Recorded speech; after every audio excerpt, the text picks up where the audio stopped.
சிவபெருமானை வழிபடுவதற்கு பணம் வேண்டாம், பொருள் வேண்டாம், ஆடம்பரங்கள் வேண்டாம், பகட்டு வேண்டாம், பட்டாடை வேண்டாம். அவனுக்கு விருப்பமானது அன்பு மட்டும்தான். எளிமையான வழிபாடு சிவ வழிபாடு.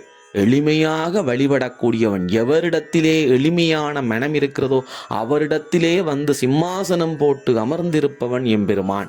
அவன் போலியான பகடுகளையோ உபசாரங்களையோ விரும்புவன் கிடையாது. தூய்மையான பக்தி, உண்மையான உள்ளம் எவரிடத்தில் இருக்கிறதோ அவருடைய வழிபாடுகளை மாத்திரம் ஏற்றுக்கொள்பவன் எம்பெருமான்.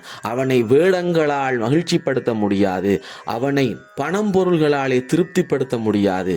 உள்ளத்து அன்பினால் மட்டுமே எம்பெருமானை திருப்திப்படுத்த முடியும்.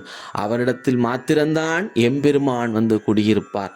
மாலரநேயம் மலிந்தவர் வேடமும் ஆலயந்தானும் அரணென தொழுமே என்று பாடுவார்கள்.